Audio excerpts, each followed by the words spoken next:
Viewers, ஏர்போர்ட்ல நிறைய scanning machines இருந்தாலும் இப்போவும் ஏர்போர்ட்ல உள்ள நாய்கள் தான் முதல்ல கடத்தல்காரர்களை கண்டுபிடிக்குது. அந்த மாதிரி நாய்களால கண்டுபிடிக்கப்பட்ட 10 கடத்தல்காரர்களை பத்தி தான் நம்ம இந்த வீடியோல பார்க்க போறோம். இந்த வீடியோ பிடிச்சிருந்தா லைக் பண்ணுங்க, அப்படியே நம்ம தமிழ் கலாட்டா நியூஸ் சேனலை சப்ஸ்கிரைப் பண்ணி சப்போர்ட் பண்ணுங்க.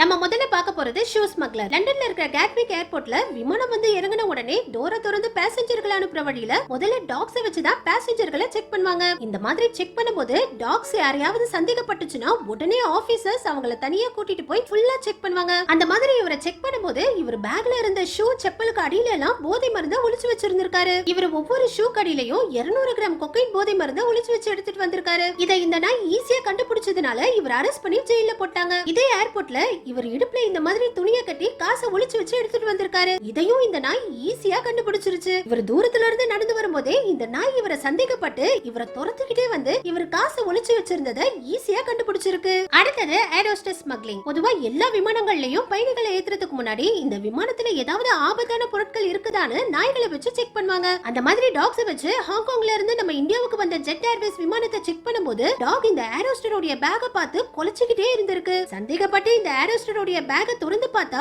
உள்ள ஃபுல்லா கட்டு கட்டா அமெரிக்கன் டாலர்ஸா இருந்திருக்கு. இது எல்லாமே ஹவாலா பணமா. கிட்டத்தட்ட இந்திய மதிப்புக்கு 8 கோடி ரூபாய் மதிப்புள்ள அமெரிக்கன் டாலரை இந்த ஏர் ஹோஸ்டர் இதோட பெட்டிக்குள்ள ஒளிச்சு வச்சு எடுத்துட்டு வந்து மாட்டிக்கிட்டாங்க. அடுத்தது ஏர் ஸ்மக்லிங். இந்த வீடியோல பாருங்க, கொலம்பியா ஏர்போர்ட்ல இந்த 2 லேடிஸும் இவங்க முடிக்குள்ளேயே 1 கிலோ கொக்கைனை ஒளிச்சு வச்சு எடுத்துட்டு வந்திருக்காங்க. பொதுவா ஏர்போர்ட்ல தலைமுடியெல்லாம் ஸ்கேன் பண்ணி செக் பண்ண மாட்டாங்கன்னு இந்த 2 லேடிஸும் தலைமுடிக்குள்ளேயே 2 கிலோ கொக்கைனை ஒளிச்சு வச்சு எடுத்துட்டு வந்திருக்காங்க. ஆனா ஏர்போர்ட்ல இருந்த டாக்ஸ் இவங்களை ஈஸியா கண்டுபிடிச்சிருச்சு. அடுத்தது சாக்லேட் ஸ்மக்லிங். பிப்ரவரி 18, 2024 அன்னைக்கு மலேசியன் சிட்டிசன் ஆன இவரு ஆஸ்திரேலியாவுக்கு டூரிஸ்ட் விசால வந்திருக்காரு. இவர் வரும்போது பெருசா எந்த லக்கேஜையுமே கொண்டு வரலையா. கையில ஒரே ஒரு டியூட்டி ஃப்ரீ பேக்ல 3 சாக்லேட் பாக்ஸ மட்டும் கொண்டு வந்திருக்காரு. ஆனா இந்த சாக்லேட் பாக்ஸ திறந்து பார்த்தா உள்ள ஃபுல்லா ட்ரக்ஸா இருந்திருக்கு. இவர் லக்கேஜே இல்லாம டியூட்டி ஃப்ரீ பேக்கோட வந்ததுனால ஆபீசர்களுக்கு இவர் மேல பெருசா சந்தேகம் வரலையா. ஆனா ஏர்போர்ட்ல இருந்த நாய் இவருடைய பேக்குக்குள்ள போதை மருந்து இருக்கிறத கரெக்டா கண்டுபிடிச்சிருச்சு. இதே மாதிரி ஆப்பிரிக்கால இருந்து மலேசியாவுக்கு வந்த ஒருத்தர் இந்த எல்லா சாக்லேட் பாக்ஸுகளையும் போதை மருந்தை ஒளிச்சு வச்சு எடுத்துட்டு வந்து மாட்டிக்கிட்டாரு. சிங்கப்பூர் மலேசியால போதை மருந்தை கடத்தி இந்த மாதிரி மாட்டிக்கிட்டா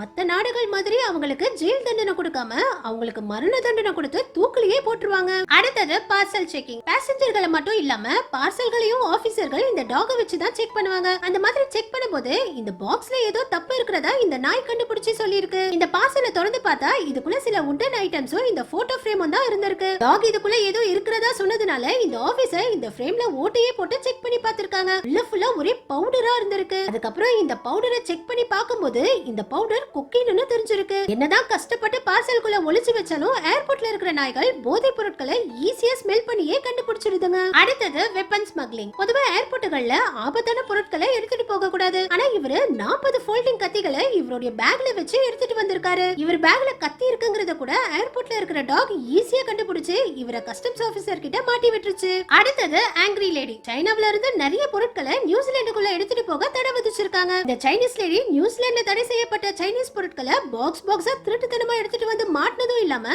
ஆபீசர்களையே எப்படி கத்துது பாருங்க. இவங்க கொண்டுட்டு வந்தது எல்லாமே தடை செய்யப்பட்ட பொருட்களா. இந்த பொருட்களையுமே ஏர்போர்ட்ல இருந்த டாக் தான் கண்டுபிடிச்சிருக்கு. அடுத்தது சிகரெட் ஸ்மக்லிங். ஒரு நாட்டுல இருந்து இன்னொரு நாட்டுக்கு அதிகமான சிகரெட்ஸ் எடுத்துட்டு போறது சட்டப்படி குற்றம். ஆனா இந்த லேடி அசால்ட்டா இவ்வளவு சிகரெட் பாக்கெட்டுகளை இவங்க பேக்ல வச்சு எடுத்துட்டு வந்திருக்காங்க. இந்த வீடியோல பாருங்க, இந்த ஒரு லேடி மட்டுமே 500க்கும் அதிகமான சிகரெட் பாக்கெட்டுகளை எடுத்துட்டு வந்திருக்காங்க. இதே மாதிரி இந்த லேடி விலங்குகள் தோல்ல செஞ்ச துணிகளை இவங்க பெட்டிக்குள்ள வச்சு எடுத்துட்டு வந்திருக்காங்க. இந்த விலங்கு தோல்களை கூட இந்த நாய் ஈஸியா கண்டுபிடிச்சிருச்சு. ஏர்போர்ட்ல இருக்கிற ஆபீசர்கள் கிட்ட இருந்து இந்த லேடி தப்பிச்சாலும் ஏர்போர்ட்ல உள்ள இந்த நாய் இந்த லேடிய கண்டுபிடிச்சிருச்சு. அடுத்தது அயன் மூவி ஸ்மக்லிங். அயன் படத்துல ஆக்டர் ஜெகன் அவர் வயித்துக்குள்ள போதை மருந்து கடத்திட்டு வர மாதிரி நடிச்சிருப்பாரு. அந்த படத்துல வர மாதிரி உண்மையிலேயே இந்த லேடி வயித்துக்குள்ள கொக்கைன்ங்கிற போதை மருந்தை கடத்திட்டு வந்திருக்கு. பொதுவா ஏர்போர்ட்ல உள்ள ஆபீசர்களுக்கு யார் மேலயாவது சந்தேகம் இருந்தா அவங்களுடைய பொருட்களை முதல்ல இந்த மிஷின்ல வச்சு செக் பண்ணுவாங்க. இந்த மிஷின் போதை மருந்து இருக்காங்கறத செக் பண்ணி அது என்ன போதை மருந்துங்கறதையே கரெக்டா சொல்லிடும். அதுக்கப்புறம் இந்த போதை மருந்தை இந்த மாதிரி பாக்கெட்ல போட்டு குலுக்கி மறுபடியும் ஒரு முறை டெஸ்ட் பண்ணுவாங்க. இந்த பாக்கெட் இந்த மாதிரி ப்ளூ கலருக்கு மாறிடுச்சுன்னா இது போதை மருந்துன்னு அர்த்தம். போதை மருந்தை பொருட்களுக்குள்ள வச்சு எடுத்துட்டு வந்ததான் ஆபீசர்களால இந்த மாதிரி மிஷின்ல வச்சு செக் பண்ண முடியும். அதுவே அயன் படத்துல காட்டுற மாதிரி உடம்புக்குள்ள ஒளிச்சு வச்சு எடுத்துட்டு வந்தா ஆபீசர்களால ஈஸியா கண்டுபிடிக்க முடியாது. முடியாது. வர எல்லா பேசஞ்சர்களையும் இந்த மாதிரி பொறுமையா ஸ்கேனருக்குள்ள அனுப்பியும் செக் பண்ண முடியாது. இதனாலதான் எல்லா ஏர்போர்ட்டுகள்லயும் கடத்தல்காரர்களை கண்டுபிடிக்க நாய்களை பயன்படுத்துறாங்க. இந்த நாய் இந்த லேடியோடைய வயித்துல போதை மருந்து இருக்குங்கறத ஈஸியா கண்டுபிடிச்சிருச்சு. அதுக்கப்புறம் இந்த லேடிய ஸ்கேனருக்குள்ள அனுப்பி செக் பண்ணும்போது இந்த லேடியோடைய வயித்துக்குள்ள 1 கிலோ போதை மருந்து இருந்திருக்கு. இதுல ஒரு பாக்கெட் இந்த லேடியோடைய வயித்துக்குள்ள உடைஞ்சிருந்தா கூட இந்த லேடி உடனே இறந்து போயிருப்பாங்களாம். அடுத்தது ஹைடிங் மேன். யூகேல இருந்து பிரான்ஸ் நாட்டு பார்டரை கிராஸ் பண்றதுக்காக இவர் இந்த காருக்குள்ளேயே ஒளிஞ்சிட்டு இருந்து டிராவல் பண்ணிருக்காரு. இவர் காருக்குள்ள ஒளிஞ்சிட்டு இருந்தது காரோடைய ஓனருக்கே தெரியாதாம். காருக்குள்ள இருந்து ஏதோ சத்தம் கேக்குதுன்னு இவர் போலீஸ்க்கு கால் பண்ணிருக்காரு. போலீஸ் வந்து இந்த பாக்ஸை ஓபன் பண்ணி பார்க்கும்போது தான் தெரிஞ்சிருக்கு இவர் இந்த பாக்ஸுக்குள்ள ஒளிஞ்சிக்கிட்டே கிட்டத்தட்ட 300 கிலோமீட்டருக்கு மேல டிராவல் பண்ணி யூகே பிரான்ஸ் பார்டரையே திருட்டுத்தனமா கிராஸ் பண்ணிருக்காருன்னு. நம்ம கடைசியா பார்க்க போறது ஐபோன் ஸ்மக்லிங். சைனாவுல கம்மியான விலையில ஐபோன் கிடைக்கிறதுனால நிறைய பேர் இந்த மாதிரி ஐபோனை கூட திருட்டுத்தனமா எடுத்துட்டு போய் மத்த நாடுகள்ல அதிக விலைக்கு விற்பாங்க. அந்த மாதிரி இவரு நல்ல கோட் சூட் எல்லாம் போட்டுக்கிட்டு இவருடைய உடம்புக்குள்ளேயே 102 ஐபோன்களை ஒளிச்சு வச்சு எடுத்துட்டு வந்திருக்காரு. கால்ல கூட எத்தனை ஐபோனை ஒளிச்சு வச்சிருக்காரு பாருங்க. ஏர்போர்ட்ல இருந்த ஆபீசர்களே இவர் உடம்புக்குள்ள இத்தனை ஐபோன்ஸ் இருக்கிறத பார்த்து ஷாக் ஆகி இருக்காங்க. ஓகே வியூவர்ஸ், உங்க யாருக்கெல்லாம் சூர்யா சார் நடிச்ச அயன் படம் ரொம்ப பிடிக்கும்னு கமெண்ட்ஸ்ல சொல்லுங்க. இந்த வீடியோ பிடிச்சிருந்தா லைக் பண்ணுங்க. நம்ம தமிழ் கலெக்டர் நியூஸ் சேனலை சப்ஸ்கிரைப் பண்ணி சப்போர்ட் பண்ணுங்க.